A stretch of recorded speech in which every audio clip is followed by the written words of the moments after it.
Thank you, everyone, for your patience. My name is Brezhnev eBay. I'm a licensed clinician here at the NJ4S Hub at Prevention Links. I'm standing in for our director, Nafisa Downs. And I'd like to introduce everyone again to our latest installment of our Lunch and Learn series brought to you by the NJ4S Union Hub. I want to introduce Frank, who is our speaker for the latest installment. He'll be speaking on online gambling, the next behavioral health crisis. And I'll do a brief introduction and I'll turn it right over to Frank. Frank is a clinical social worker who specializes in addiction and recovery treatment, PTSD, grief, and finding direction. He's licensed in New York, New Jersey, and Pennsylvania. He's currently our director of clinical supervision here at Prevention Links and oversees the first New Jersey Recovery High School. He also established and runs the internship program here at Prevention Links.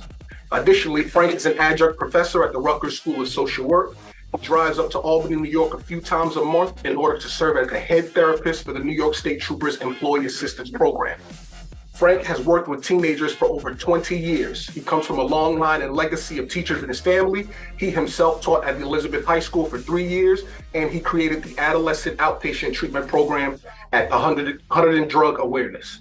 He ran the Recovery House at both Rutgers, New Brunswick, and North for 5 years.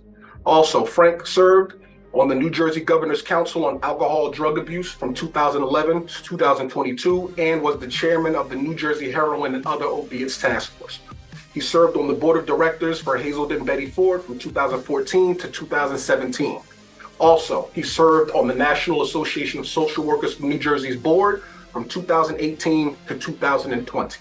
In 2018, the president of the New Jersey State Senate, then Stephen Sweeney, appointed Frank to the New Jersey Youth Suicide Prevention Advisory Council. His use of profanity, his love of sports, occasional frustration with humanity, and background as a borderline juvenile delinquent usually makes him a hit with our crowds.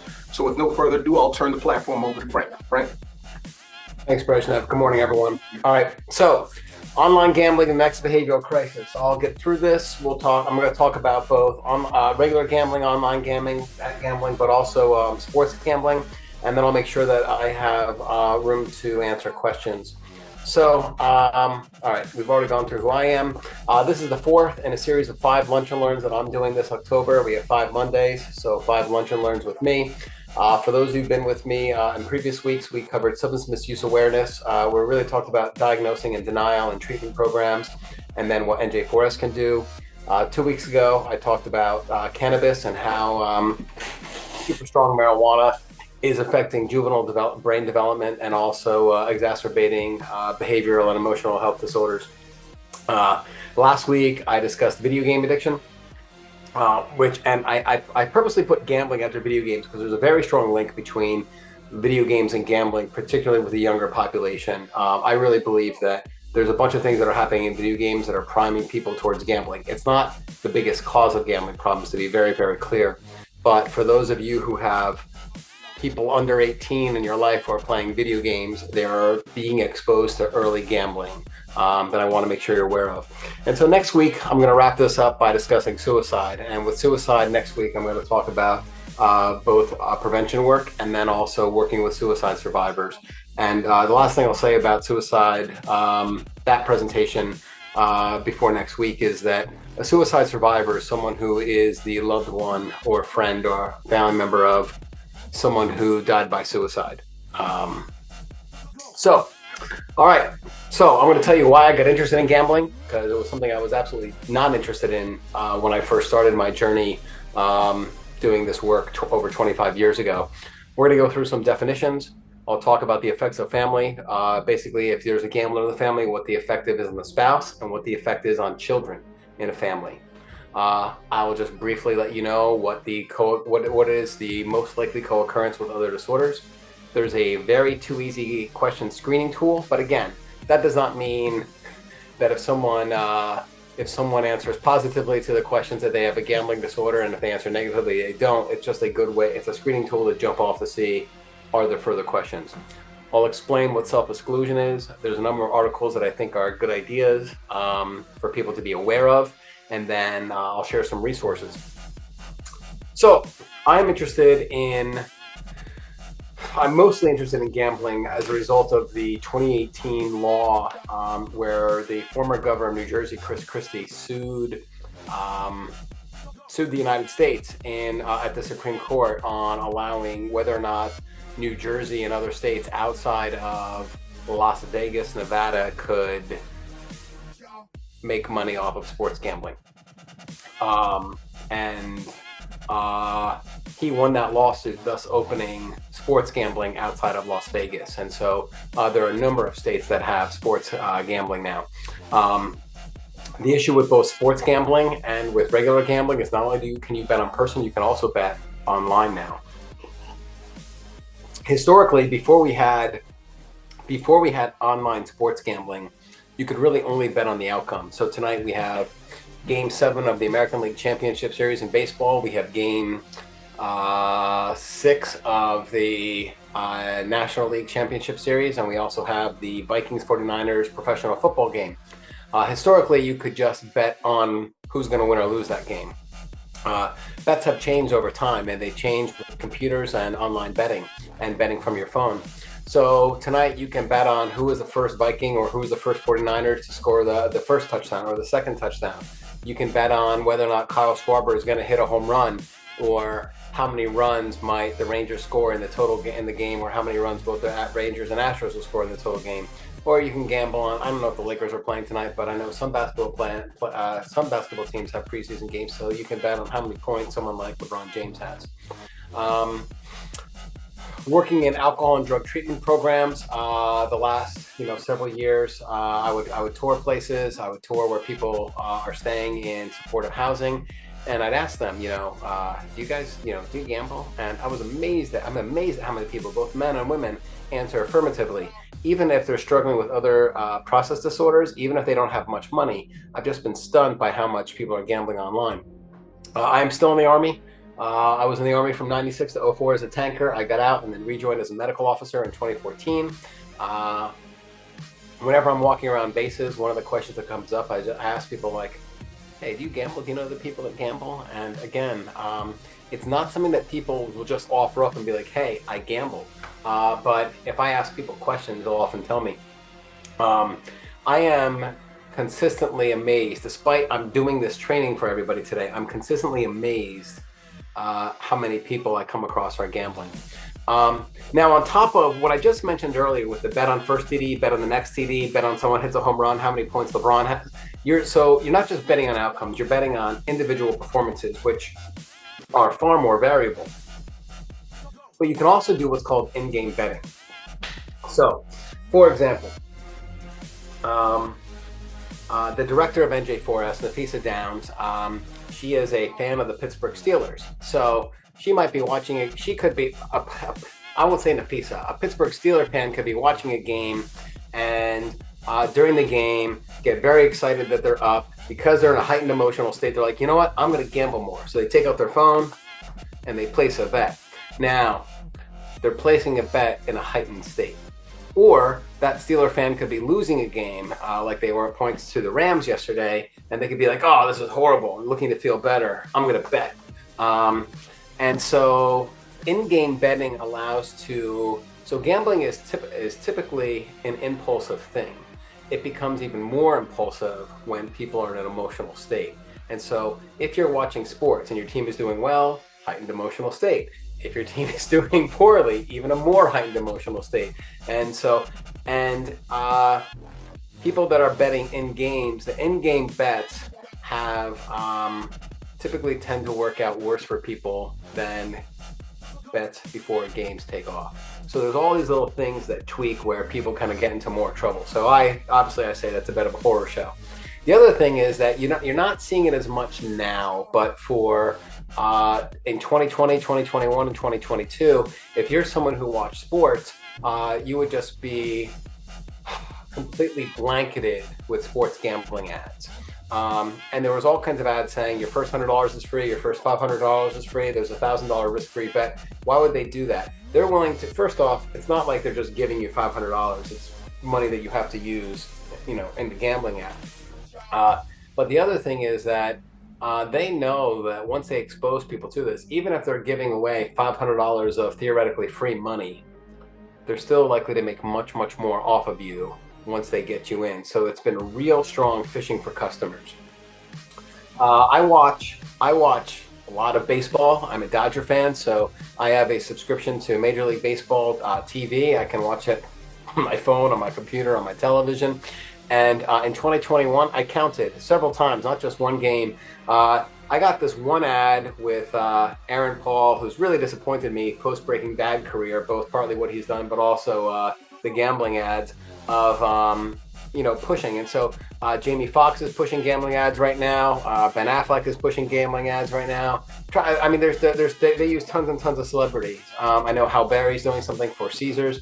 So there's all these people who are still pushing lots and lots of gambling ads, both sports betting and regular gambling. So a big issue with sports gambling is that sports fans often think they know more than players, coaches, and general managers and journalists. And so they're like, oh, I can crack the code. If I were in charge, I would not have put this guy in. I would draft this guy. I would do this differently. And so as a result, it makes those people really great gambling targets.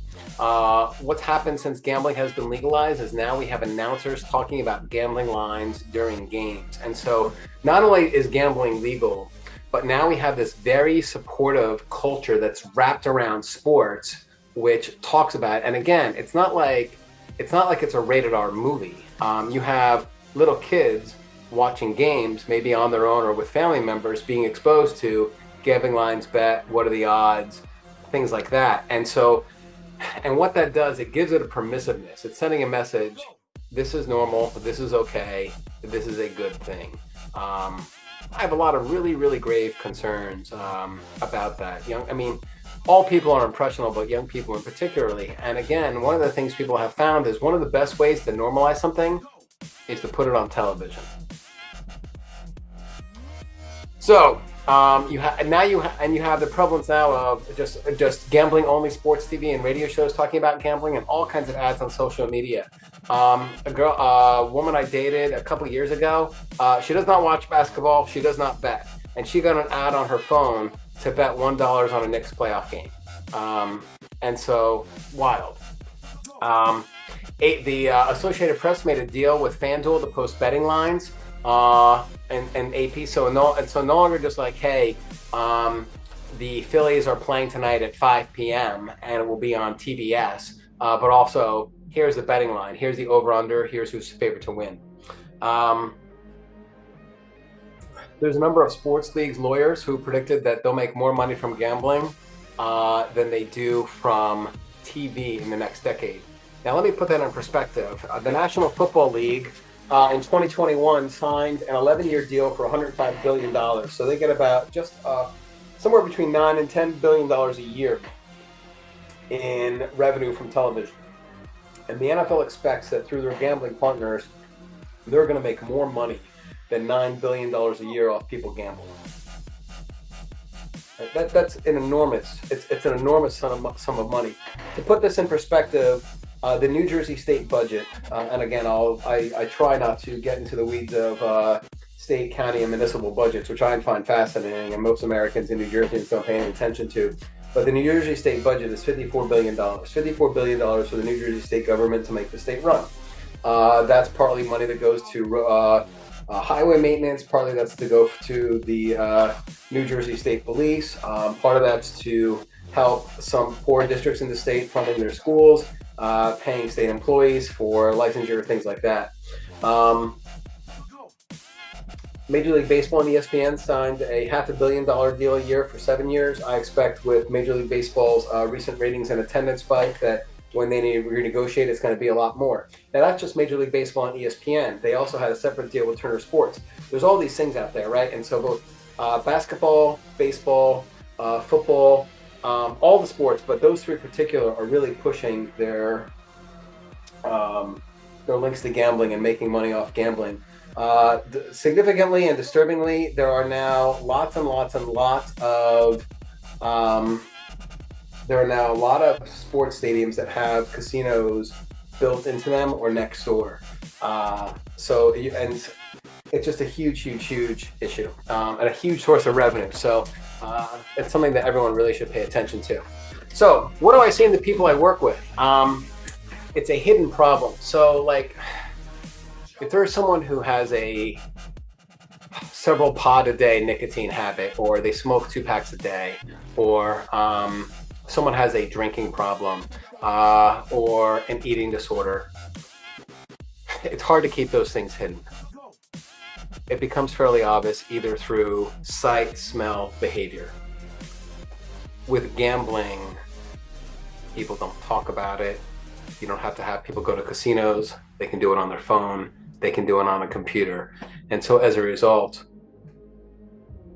close friends and family members, even spouses, who usually have no idea until it's really far along, right? Which is really terrifying for families and communities. People lie about it. It's a huge thing. Last week we talked about one of the issues that came up with one of the criteria for a video game problem is that people are lying how much they play. People lie about, if people are lying about their betting, if they're lying about how much they've lost, that's a huge thing. Another thing I see is loss chasing. So for example, I am a Minnesota Viking fan. I would never, well, I don't bet, I don't gamble. Even before I started doing this, I realized was not a thing I was ever interested in. I don't like variables. I like knowing what's going to happen. I like control. Gambling is a real lack of control, in my opinion. Too many variables.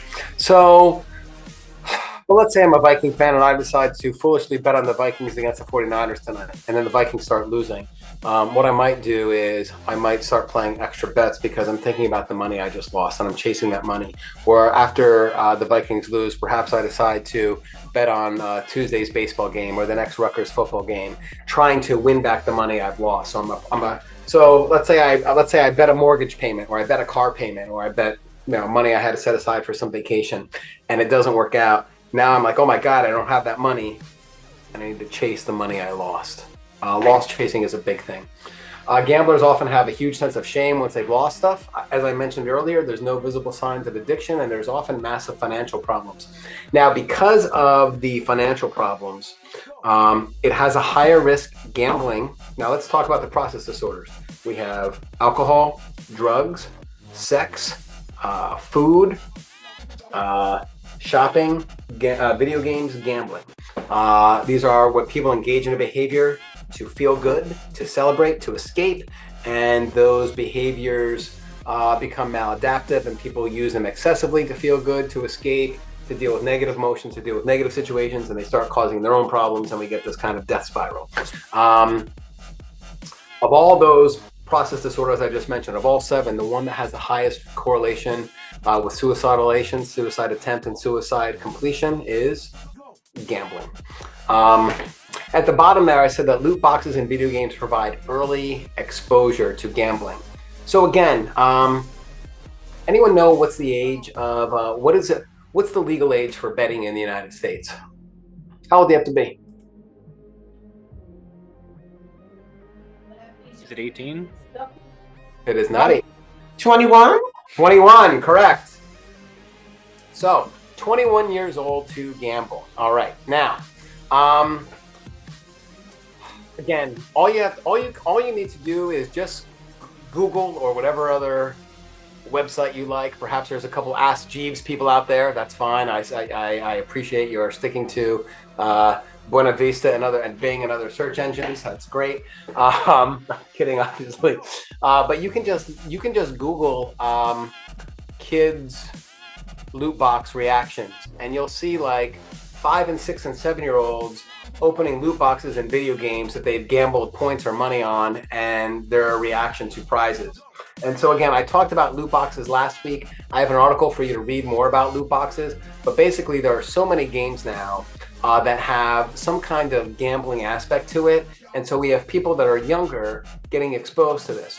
I had a client I met with yesterday, a 61-year-old white male who has had a drinking problem off and on for the last 40 years of his life. He's had bouts of long-term sobriety and then relapse and kind of crash, and then bouts of long-term sobriety, then relapse and crash. And so one of the things he was really interested in is, why am I like this? And again, I really like to deal with the damage and what are people going to do going forward rather than what is the origin story. But one of the biggest predictors of someone developing a problem of a process disorder when we look at alcohol, drugs, gambling, sex, shopping, food, video games, is what we call age of onset. When did the behavior first start? So one of the reasons why we suggest people to not drink until 21 or gamble until 21 or smoke nicotine products in some states now, including New Jersey, in 19, is because we want to delay people trying something so their brain doesn't get hooked. Our brain is much, much more likely to get hooked at a younger age. So of course, when did he start drinking? 12, 13. Again, I've met a bunch of people who didn't start drinking till 21 or 25 who developed a drinking problem, but in the thousands upon thousands of people with a substance misuse disorder that I've treated the last 20 years, most of them started in their teenage years. So age of onset's a big deal. So we bring it back to, so why am I so concerned about loot boxes in video games? Because we have 6, 7, 8, 9, 10-year-olds being exposed to gambling without their guardians being aware that they're being exposed to gambling. Now, if you're a parent out there and you're like, holy shit, so not only do I have to worry about the environment and the world and my kid being molested and what's going to happen when they go to a friend's house and what kind of food is out there and what are they learning in school, but now you're telling me that I have to go on their iPad, I have to go on their computer, I have to go on their PS5, I have to go on my phone to make sure that they're not being exposed to loot boxes. How the hell do I even find out if a game has loot boxes? The idea is that most games probably have loot boxes, and so you really want to observe them.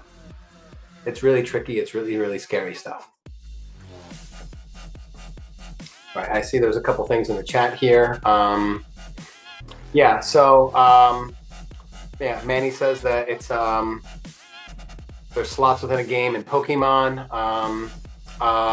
Right, and Chris is saying that people can even donate people to watch someone else open loot boxes. Yeah, this is just really alarming, horrifying stuff. All right, so we need to get through this.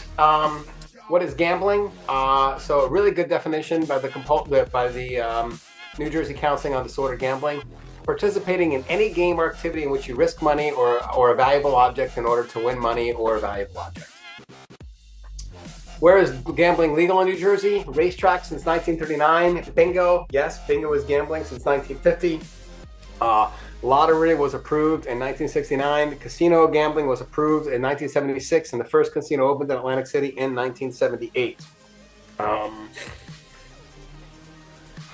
Illegal gambling in New Jersey is underage gambling, cockfights, dogfights, football pools, March Madness.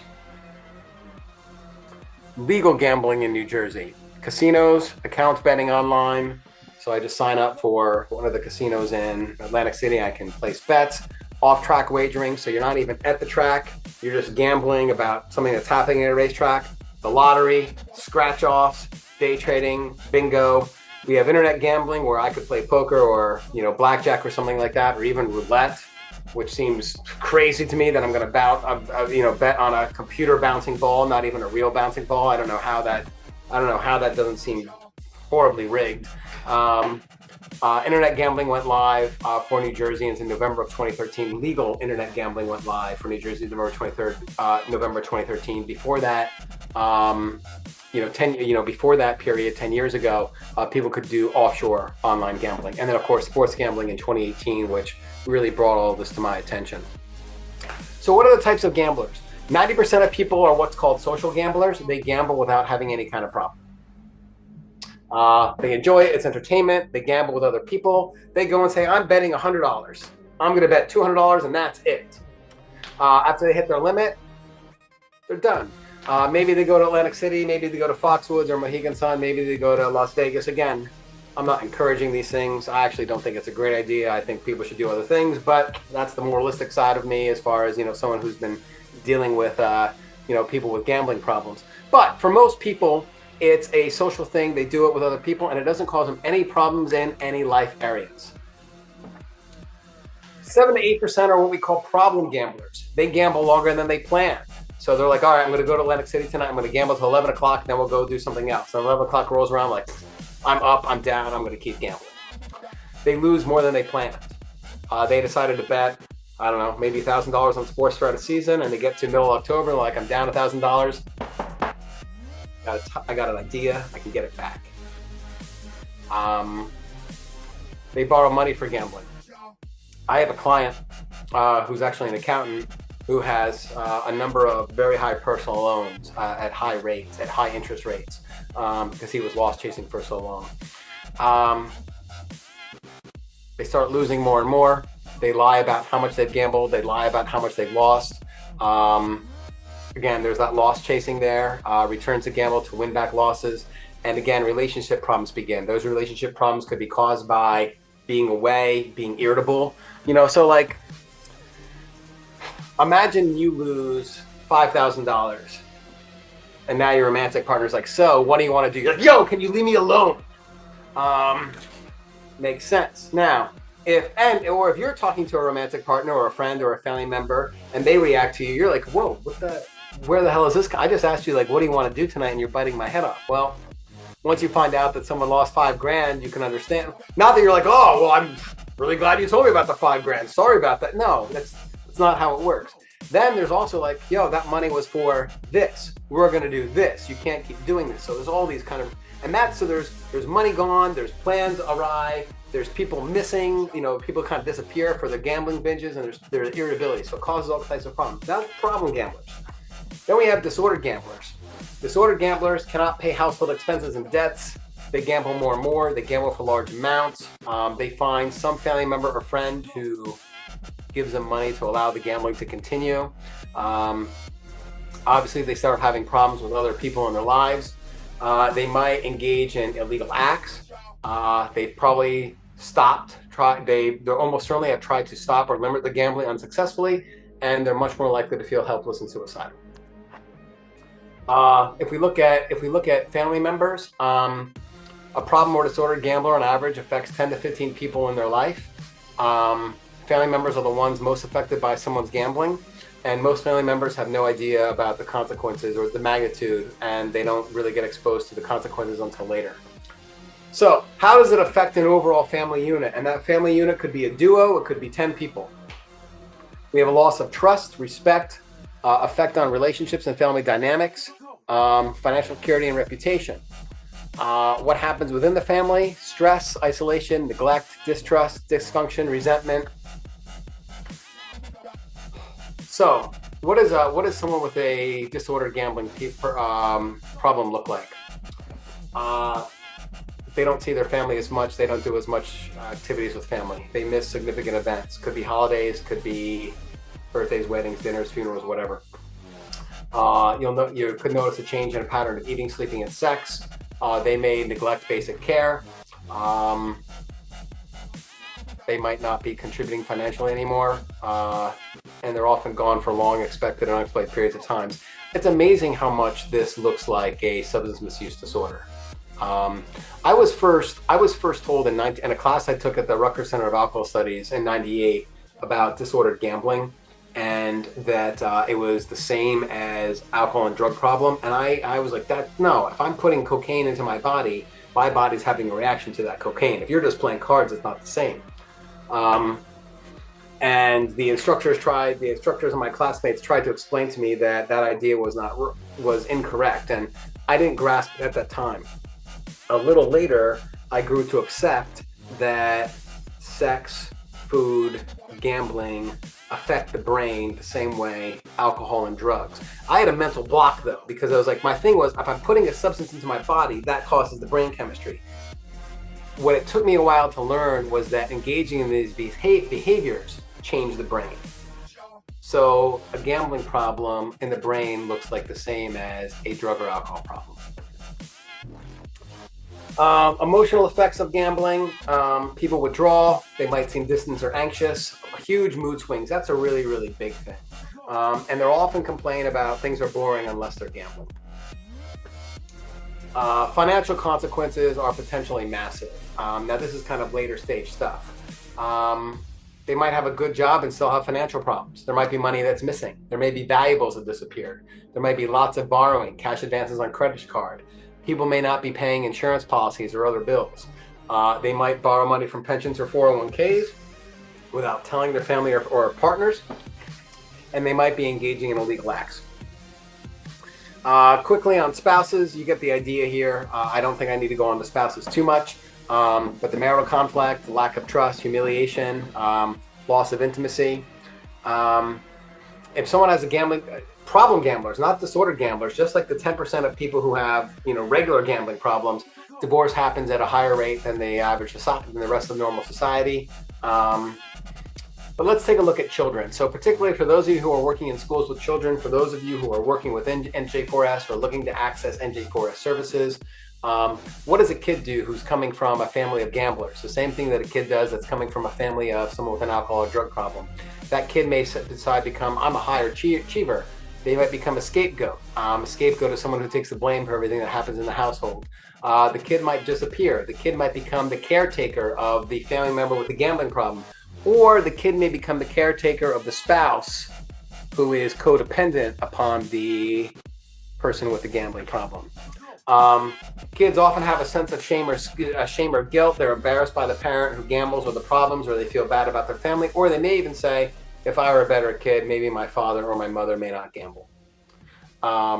Kids are less likely to have good personal skills as a result of having a parent with a gambling problem. Obviously, inconsistent academic performance over and over and over and over and over and over again. You're seeing that how similar a profile of a child of someone who comes from a gambling family is to someone coming from a family with an alcohol and drug problem. The last one, though, is a big deal. Seeing money as expression of love.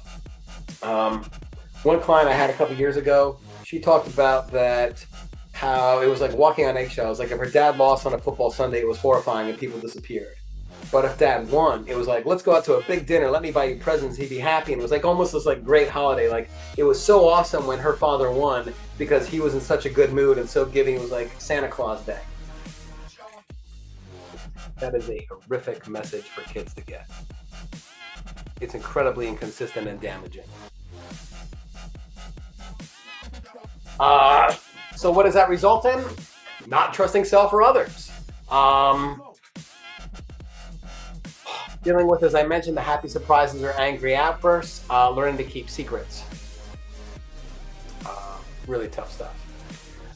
So kids are often disappointed, and as a result, they're much more likely to gamble themselves. They're more likely to engage in smoking, alcohol, or drug use. All right. What are the co-occurring disorders of someone with gambling issues? They're highly likely to have substance use disorder themselves. There's people with bipolar disorder are much more likely to act out gambling. People with bipolar disorder are much more likely to act out with all the process disorders: eating, sex, drugs, alcohol, gambling, video games. Depressive disorders as well. Why? When they're not gambling, huge crash. Gambling, feel great, huge rush. Not gambling, crash. All right, so the two question gambling screen, it's called the lie bet. Have you ever had to lie to people important to you about how much you gambled?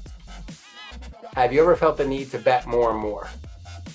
Answering yes to either indicates a problem and should lead towards further questions. Most people with a gambling problem will answer yes to one of these two questions. Now, if they answer no, doesn't mean they don't, but this is a very good two-question thing to ask someone.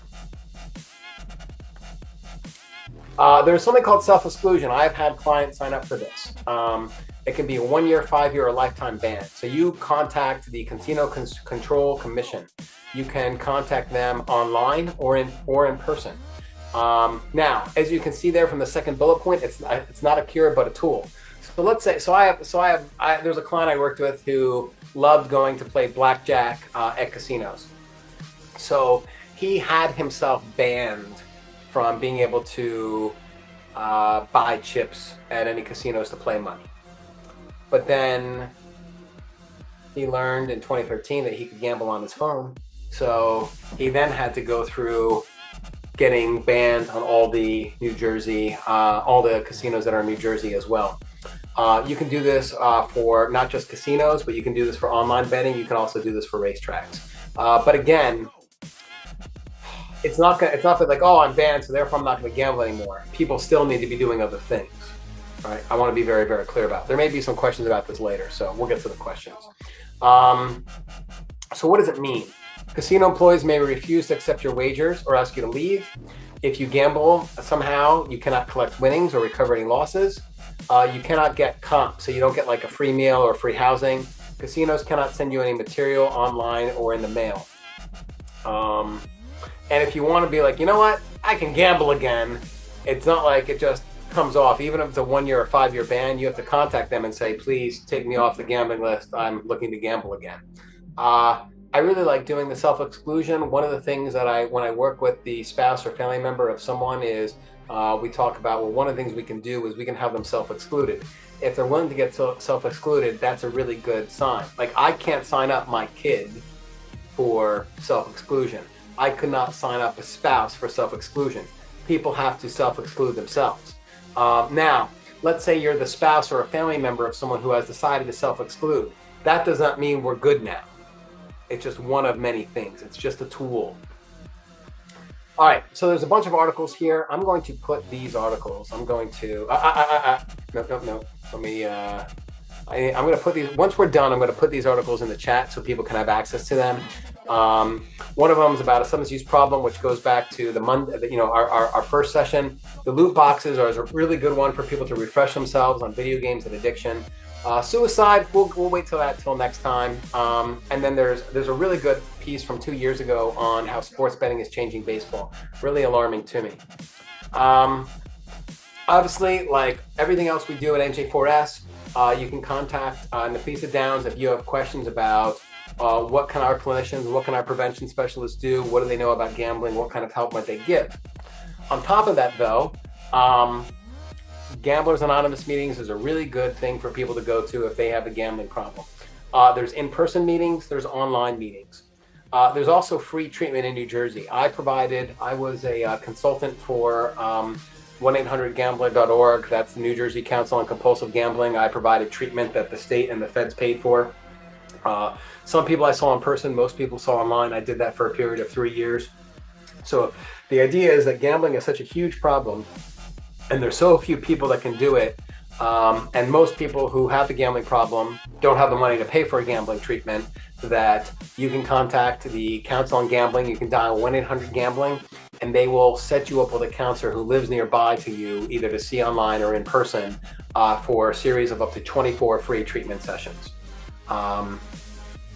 There's a very good podcast on WFAN 66 AM. There was a broadcaster who got in a lot of trouble. He actually went to prison for stealing money, running a Ponzi scheme to pay for his multi-million-dollar bets. There's probably about 100 podcast episodes of a half hour each, where he talks about gambling problems. He interviews people with gambling problems. He interviews people who treat people with gambling problems. Really, really good resource. It's good for family members. Obviously, it's really good for practitioners. So the licensed people that are on here really should maybe look some of that up. But on top of that, I've had clients listen to these things and we talk about them, because some people are like, oh, I'm not sure about a meeting or something. Like, let's at least do the podcast so I want you to be exposed to what other people are doing and going through. So there are, in addition to online, people can write to GA, they can call GA. Now there's something called Gam-Anon. Gam-Anon is for the family members or loved ones of someone who has a gambling problem. Just like there's Al-Anon and Nar-Anon for people with an alcohol or drug problem, there's Gam-Anon, and I really can't recommend it enough for the family members. If you have someone in your life with a gambling problem, you really should consider Gam-Anon, and it's a free, peer service. All right, so what's the problem with gambling? It's already normalized. It seems totally okay. And in fact, when I go around and ask people and do trainings, people are like, you're like some religious nut. I'm not religious. I'll leave it up to you to decide whether I'm nuts or not. But this stuff makes me a bit crazy, because it's like, yeah, the fact that it's just, there's so many ads going on. I'm meeting so many people who are starting to gambling who are doing sports gambling online as high schoolers. There was a high school football player I was treating who, he told me that he couldn't get interested in like Cincinnati Buffalo unless he was gambling. I'm like, yo, Cincinnati Buffalo is a really good game. That's not like Jets Giants. It's like, we're talking about anyway, so it's already normalized. It's out there. It seems like it's okay. People think it's all over the news. It's all over the radio. Announcers are talking about it. You see all these ads, and it sends this message that it's okay. And when you send a societal message that it's okay, when you legalize something, more and more people do it. We see all these ads. On top of that, unlike most of the other process disorders, loved ones and family members don't learn about the problem until it's really, really, really bad. Obviously, it has a really high co-occurrence with substance misuse. So if you're someone who works in substance misuse prevention, if you work with substance misuse treatment, you need to have a little understanding of gambling. Even if you're not going to be counseling the gambling itself, you need to know about to ask this. And there's a lot of people, so with all these process disorders, a lot of times what happens, I want you to think about the game that's, I've never really seen it in places other than like near shores for whatever reason. You know the game whack-a-mole where the mole pops up and you whack it down and then it comes up and you whack it down? I want you to think about many process disorders like that. So someone has like a problem with alcohol and drugs and they whack it down, and all of a sudden like a sexual problem comes up, and that sexual problem could be like acting out with prostitutes, acting out with other willing partners. It could be looking at pornography 10 times a day. Yes, 10, 20 times a day, mind-boggling. Then they get that taken care of and all of a sudden an eating disorder pops up or a gambling problem. So there's all kinds of people who actually do address their alcohol and drug issue, and they start acting out in these other ways. And a really common one has become gambling, because people can do it on their phone and it's very easy to hide. Again, of all the process disorders I mentioned, there's at least 7. Video games, gambling, sex, food, alcohol, drugs, shopping. The one that has the highest rank linked to suicidalization is gambling. So imagine if you make $70,000 a year and you have you're 47 years old, you make $70,000 a year and you have $550,000 in gambling debts. What's the solution? Well, the solution that your head goes to is I'm going to kill myself. I'm going to open up for questions. I know this is all the stuff I know that most of the stuff I talk about is bleak. This one feels, people often say that what I'm doing feels particularly bleak. All right, I'm gonna copy these articles. I'm gonna put them in the chat for people to see. So let me do that first. Okay, so that's in there. I'm also going to, in the chat, I'm going to put in some resources, so you're aware of that as well. Okay, now with that done, I will open up to questions, comments, arguments, refutations. Just let me know. No arguments over here. This is very straightforward. Anyone have anything else that they want to be clarified, that they want me to explore further? A little bit on the illegal parts of gambling in New Jersey. I know we had a client leaving, so I had to look away slightly, but I saw like fantasy football, which that's pretty prominent. I know, like in high school, I had plenty of my teammates from baseball doing it too, and I mean, well, so the fantasy sports, that's a gray area, because there's some fantasy. So if people are playing daily fantasy where they have to spend money and change things on a daily basis,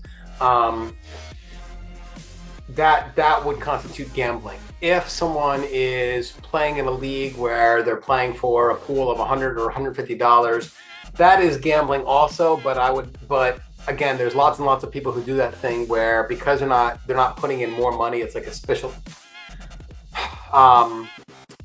It depends upon the fantasy sport they're playing, basically. It depends upon, do they have to add more bets into it on a regular basis, or it's something they do a one-time thing and kind of step away from. I typically, if people, the thing I encourage, if people can play fantasy sports and they're enjoying fantasy sports between the competition with friends, and maybe there's a very nominal pool of like $50 or $100 or $250, that seems to be much more benign than if people are playing in a league that's got a $10,000 or $20,000 pool, or there's daily things in there. And so yeah, that one has a slippery slope. But I think for particularly, there's a lot of people who play fantasy sports for not money at all. They're just playing so they can like connect with and trash talk with their friends or family members, which that's totally fine. Your opinion, would you view fantasy football as almost like a gateway into conventional forms of gambling?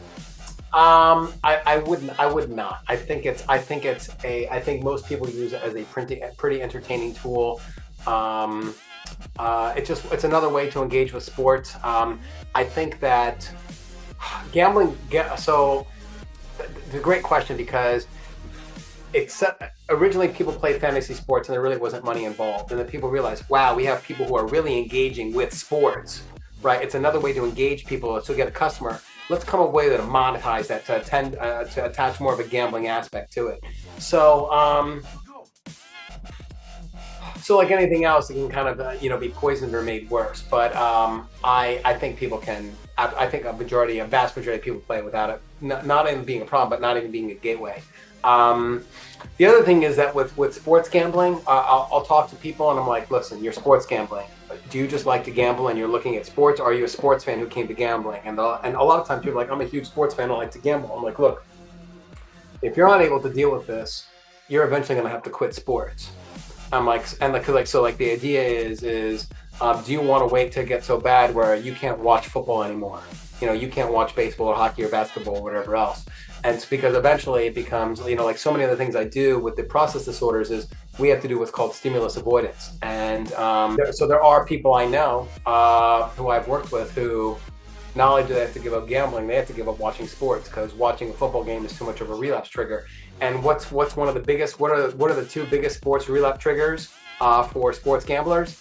Super Bowl Sunday and March Madness, because it's talked about everywhere. And they almost like Super Bowl Sunday, there's people who take like holidays from all kinds of communications with people because it's all bet, party. And so it's Amanda, I saw you raise your hand. I was just wondering if you could touch a little bit further on like the other diagnoses that kind of correlate with any of the, gambling and like the other process, you know what I'm saying? Right. Yeah. So a lot of the process disorders co-occur. So there's a lot of people with a substance misuse disorder who then develop a gambling problem or an eating disorder or a sex problem, and those sometimes one might predate the other. So a sex problem might lead to an alcohol or drug problem. But as far as outside of the process disorders, so the most common ones, not surprisingly, are anxiety, depression, and ADHD, and then bipolar disorder. Why anxiety and depression? Because people use these processes. They act out with food, they act out with sex, they act out with shopping, they act out with drugs or alcohol, gambling, or video games to feel better. And so it's a form of self-medicating, but instead of medicating with alcohol and drugs, they're medicating with a behavior. And so it's very rare that someone comes in with like a sex problem or an eating problem or a shopping problem that they don't have, if not a diagnosis of anxiety or depression, a lot of symptoms that don't lead to a full diagnosis of depression or anxiety, but that's there. ADHD for sure is there as well, but not as prevalent as anxiety and depression. And then the other one, which leads to actually more explosive behavioral disorders, is a bipolar disorder. So when people are manic, they're much more likely to act out spending money, shopping, sex, gambling, drugs, alcohol. And the bipolar disorder is much more significant for levels of psychosis and delusions. Much more kind of extreme behavior in this. And so that's why it's pretty rare that you're just treating someone with bipolar disorder without a process disorder as well. And so then unpacking all that becomes a big deal. And so, but again, it becomes really tricky because then there's people who come in who are like with these process disorders, and we have to look at what are some of the things they have going on. There's other things that pop up as well, like obsessive compulsive disorder, but the big four really are depression, anxiety, ADHD, and bipolar disorder. So then we bring it down to, so I'm doing this series as part of NJ4S for Union County. And so NJ4S is servicing middle school and high school age kids and their families. So what are the diagnoses that school, so we're not going to really see, we really don't see bipolar, we don't truly see bipolar disorder in people under 18. We're much more likely to see diagnosis of ADHD, depression, anxiety, and we've seen depression, anxiety spike. If anyone was here with me 3 weeks ago when I talked about substance use disorder, these things have really spiked as a result of smartphones, social media, and COVID. We have higher rates of anxiety, we have higher rates of depression. So as a result, people are more likely to act out with these. Gambling, just like marijuana use, completely took off. And Gambling, marijuana use, alcohol use, video game use completely took off during COVID when people were locked down. So all these things got made worse. Amanda, I gave you a very long answer to, I think it was a simple question. Did I answer that for you? Okay. Anyone else? I have a couple minutes left before I'm obligated to go somewhere else. So does anyone have any other questions or comments or need anything clarified that I went through? I know it was a ton of material.